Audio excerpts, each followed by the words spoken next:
துளசிவனம் உறவுகளுக்கு அன்பு வணக்கங்கள். அன்புடன் பாரதி கண்ணதாசன்.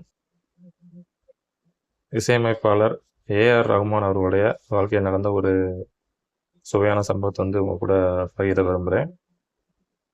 ஏஆர் ரஹ்மான் அவர்கள் ஆஸ்கார் விருது வாங்கினதுக்கு அப்புறமா அவருக்கு ஒரு விதமான சலிப்பு உணர்வு வருது. நம்ம ஓய்வு எடுத்துக்கலாமா அப்படின்னு சொல்லி அவருக்கு தோணுது.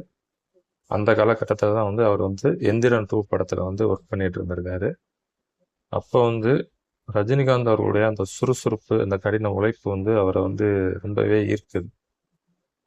ஸோ அவர் மனசுக்குள்ள தோணுது, நமக்கு இந்த வயசுலேயே ஓய்வு எடுக்கணும்னு என்ன வருது. ஆனால் இவர் இந்த வயசுலையும் கடினமாக உழைக்கிறாரு, சுறுசுறுப்பாக இருக்காரு அப்படின்னு சொல்லி ஆச்சரியமாக அவர் பார்த்துருக்காரு. அப்போ தன்னோட முடிவை அவர் மாற்றிக்கிட்டு இருந்திருக்காரு. ஸோ அவரால் இந்த வயசுலேயும் கடினமாக உழைக்க முடியுது அப்படின்னா நம்மளால் ஏன் முடியாது?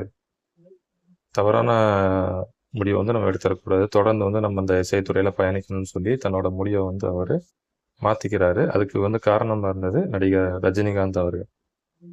ஸோ ஏஆர் ரஹ்மான் ஃபேன்ஸ் சார்பாக நடிகர் ரஜினிகாந்த் அவர்களுக்கு ஒரு மிகப்பெரிய நன்றியை சொல்லிக்கிடுவோம். ஸோ உழைப்புக்கு வயது ஒரு தடை இல்லை அப்படின்றது தான் இந்த சம்பவம் நமக்கு உணர்த்துது. மனதால் நம்ம இளமையாக இருந்தோம்னா எதனாலும் சாதிக்கலாம் அப்படின்றதையும் இந்த சம்பவம் அழுத்தமாகவே நமக்கு உணர்த்துது. மீண்டும் சந்திப்போம். நன்றி.